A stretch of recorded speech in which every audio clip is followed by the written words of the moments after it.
அன்பு நேயர்களே வணக்கம். லோகா சமஸ்தா சுகினோ பவந்து. வாழ்க வளமுடன். இன்றைய பதிவுல வருகின்ற சித்ரா பௌர்ணமி அன்றைய தினம் நாம் சித்திரகுப்தரை எப்படி நாம் வழிபாடு செய்ய வேண்டும், எப்படி நாம் சித்திரகுப்தரை வழிபாடு செய்தால் நம்முடைய பாவங்கள் அனைத்தும் நீங்கும், தெரிந்தும் தெரியாமலும் செய்த அனைத்து பாவங்கள் நீங்குவதற்கும் மற்றும் கர்மவினை மிக முக்கியமாக கேது தோஷம் நீங்குவதற்கு நாம் இன்றைய தினம் எப்படி வழிபாடு செய்ய வேண்டும், சித்திரகுப்தரை இன்றைய தினம் நாம் வழிபாடு செய்வதனால் நமக்கு என்னென்ன நற்பலன்கள் நமக்கு உண்டாகும் மற்றும் சித்திரகுப்த வழிபாட்டினுடைய ரகசியம், உங்கள் தலையெழுத்தே மாற்றக்கூடிய சித்திரகுப்த வழிபாட்டு ரகசியத்தை பற்றி தான் இந்த பதிவில் நம்ம பார்க்கவிருக்கின்றோம். இதுவரை நமது சேனலை சப்ஸ்கிரைப் செய்யாத அன்பர்கள் சப்ஸ்கிரைப் செய்து பெல் பட்டனை அழுத்தி தொடர்ந்து இணைந்து ஆதரவு தர அன்புடன் கேட்டுக்கொள்கிறேன். நாம் ஒவ்வொருவருடைய பாவ புண்ணியங்களை கணக்கு எழுதும் வானுலக கணக்காளர் தான் சித்திரகுப்தர். சித்திரை மாத பௌர்ணமி அன்று இந்த சித்திரகுப்தரை நாம் ஏன் வணங்க வேண்டும், சித்திரகுப்தரை இன்றைய தினம் அவசியம் அனைவரும் வழிபாடு செய்வதனால நமக்கு என்னென்ன நற்பலன்கள் எல்லாம் உண்டாகும் என்பதை ஒவ்வொன்றாக இந்த பதிவுல பார்க்கலாம். முதல்ல சித்திரகுப்தர் யார், அந்த சித்திரகுப்தன்ற பேருக்கு என்ன பொருள் என்பதை ஃபர்ஸ்ட் பார்த்திடலாம். சித்திரம் என்றால் படம், குப்தம் என்றால் மறைவு, மறைந்திருப்பது. அதாவது மறைவாக இருந்து நாம் ஒவ்வொருவருடைய வாழ்க்கையிலும் ஒவ்வொரு நொடியையும் படம் பிடித்து வைத்து அதற்கு கணக்கை எழுதி கொண்டு இருப்பவர் தான் இந்த சித்திரகுப்தர். பிரம்மதேவன் தனது மனதிலிருந்து மனச்சித்திரத்திலிருந்து உருவாக்கியவர் தான் இந்த சித்திரகுப்தர். யமதர்ம ராஜாவிற்கு உதவியாளராக இருந்து இந்த பூமியில் உள்ள உயிரினங்களினுடைய அனைத்து செயல்களையும் கண்காணிப்பவர் இந்த சித்திரகுப்தர். சித்ரா பௌர்ணமி அன்றைய தினம் சித்திரகுப்தரை நாம் எப்படி வழிபாடு செய்ய வேண்டும் என்றால், நம்முடைய வீட்டை சுத்தம் செய்து பூஜை அறையை சுத்தம் செய்து நாம் அந்த வீட்டுல சித்திரகுப்தர் படம் இருந்தால் அந்த படத்திற்கு மலர்களால் அலங்கரித்து படத்தை வைத்துக் கொள்ளலாம். அல்லது சித்திரகுப்தர் படம் இல்லை என்றால் வருத்தம் வேண்டாம். நீங்கள் ஒரு புத்தகம், உங்கள் வீட்டில் கல்வி பயிலக்கூடிய குழந்தைகள் இருந்தால் அவர்களுடைய புத்தகம், நோட்டு, பேனா இவற்றை உங்களுடைய பூஜை அறையில் வைத்து சித்திரகுப்தரை மனதார நினைத்தும் நீங்கள் வழிபாடு செய்யலாம். இன்றைய தினம் நிவேதனமாக சித்திரகுப்தருக்கு பிடித்த சர்க்கரை பொங்கல் அல்லது வெண்பொங்கலை வைத்து நீங்கள் படைத்து மனதார சித்திரகுப்தருக்கு நிவேதனம் செய்து வழிபாடு செய்யலாம். இன்றைய தினம் நீங்கள் பால் அல்லது தயிரை பயன்படுத்துவதை நிச்சயமாக தவிர்க்க வேண்டும். சித்திரகுப்தரை இந்த சித்ரா பௌர்ணமி அன்றைய தினம் அவசியம் நாம் வழிபாடு செய்வதனால தெரிந்தோ தெரியாமலோ செய்த அனைத்து பாவங்களுக்கும் நாம் மனதார சித்திரகுப்தரை வணங்கி வழிபாடு செய்தோமேயானால் நம்முடைய அந்த பாவங்கள் அனைத்தும் குறைந்து வாழ்க்கையில சகலவிதமான நன்மைகளும் நமக்கு நிச்சயமாக உண்டாகும். கல்வி மற்றும் நல்ல புத்தி கூர்மை பெறுவதற்கு மாணவர்கள், கல்வி பயிலக்கூடிய குழந்தைகள் இன்றைய தினம் அவசியம் சித்திரகுப்தரை வணங்கினால் நல்ல ஞாபக சக்தியும் நல்ல கணித அறிவு திறமையும் நிச்சயமாக வளரும். அடுத்ததாக இன்றைய தினம் நாம் இந்த சித்திரகுப்த வழிபாடு செய்வதனால கேது தோஷம், ஜாதகத்துல இந்த ராகு தோஷம், கேது தோஷம் என்றெல்லாம் சொல்வார்கள் அல்லவா, அப்படிப்பட்ட கேது தோஷம் என்பது பரிபூர்ணமாக நிவர்த்தியாகும். ஜோதிட ரீதியாக கேது பகவானுக்குரிய அதிதேவதை யார் என்றால் இந்த சித்திரகுப்தர் தான். எனவே ஜாதகத்தில் உள்ள கேது தோஷம் உள்ளவர்கள் நிச்சயம் இன்றைய தினம் சித்திரகுப்தரை வழிபாடு செய்வதனால் அந்த கேது தோஷங்கள், கேது தோஷத்தினால் உண்டாகக்கூடிய தடைகள் அனைத்தும் நீங்கும்.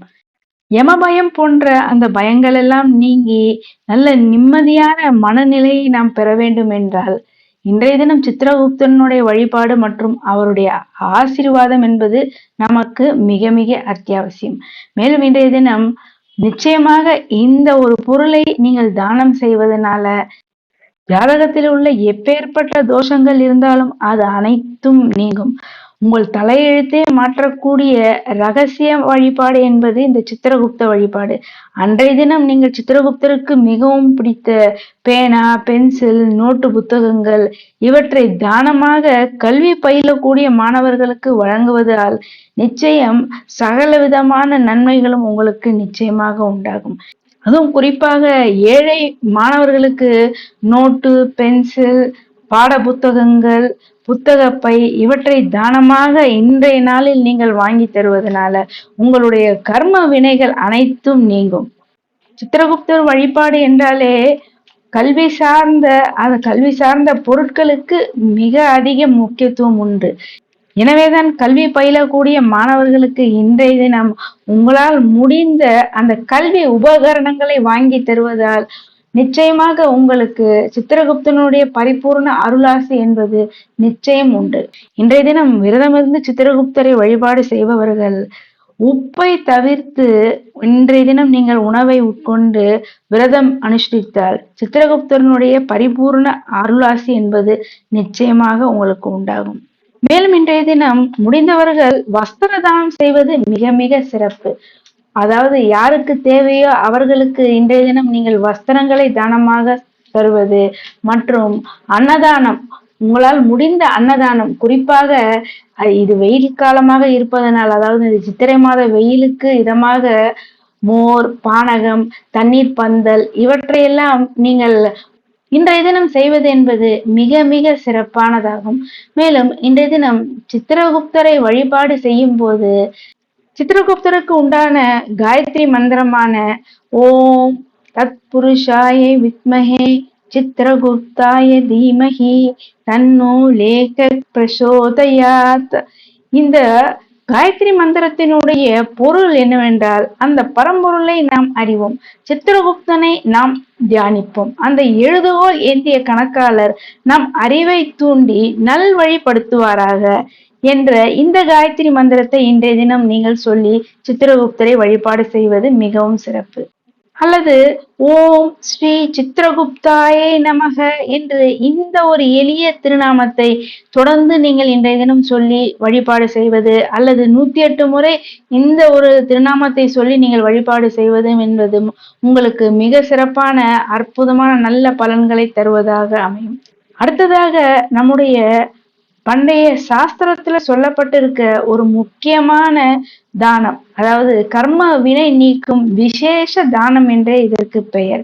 இன்றைய தினம் சித்திரகுப்தரை நாம் விரதமிருந்து வழிபாடு செய்த பிறகு சித்திரகுப்த படி என்று ஒன்று உள்ளது. அன்றைய தினம் சிறிய படி, அதாவது அளப்போம் அல்லவா, நெல் எல்லாம் அளப்பாங்க இல்லையா, அத மாதிரி ஒரு படி அல்லது ஒரு பாத்திரம், புதிய பாத்திரத்துல பச்சரிசி, பருப்பு, வெல்லம், குறிப்பாக தானியங்களை நிரப்பி அதன் மேல் ஒரு புதிய பேனா மற்றும் நோட்டு புஸ்தகத்தை வைத்து ஒரு ஏழை அந்தனர் அல்லது ஏழை எளியவர்களுக்கு இன்றைய தினம் தானமாக செய்யும் போது நாம் செய்த அனைத்து பாவங்களும், அதாவது தெரிந்தும் தெரியாமலும் செய்த அனைத்து பாவங்கள் நீங்குவதோடு நம்முடைய கர்ம வினை தோஷங்கள் அனைத்தும் நீங்கும். இந்த நாள்ல இதை செய்வது மிக மிக சிறப்பு. மேலும் இந்த சித்திரை மாதம் என்பதனால் நீங்கள் தேவைப்படுபவர்களுக்கு இந்த வெயிலுடைய தாக்கத்தை குறைக்கும் வகையில குடை, செருப்பு இவற்றை தானமாக இன்றைய நாள்ல செய்வதனால் யம பயம் என்பது நீங்கும். சித்திரகுப்தர் வழிபாட்டிற்கென்று இன்றைய தினம் ஒரு ரகசிய வழிபாடு ஒன்று உள்ளது.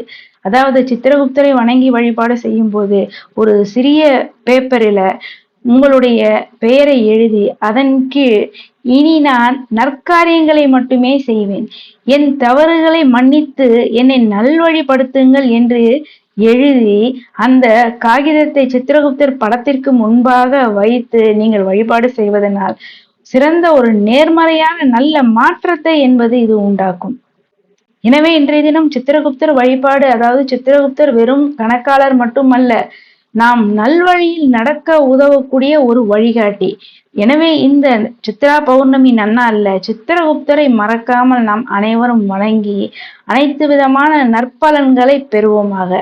அன்பு நேயர்களே, இந்த பதிவை மற்றவர்களும் கேட்டு பயனடையும் வகையில அனைவருக்கும் இந்த பதிவினை ஷேர் செய்து, இதுவரை சப்ஸ்கிரைப் செய்யாத அன்பர்கள் சப்ஸ்கிரைப் செய்து பெல் பட்டனை அழுத்தி தொடர்ந்து இணைந்து ஆதரவு தர அன்புடன் கேட்டுக்கொள்கின்றேன். நன்றி.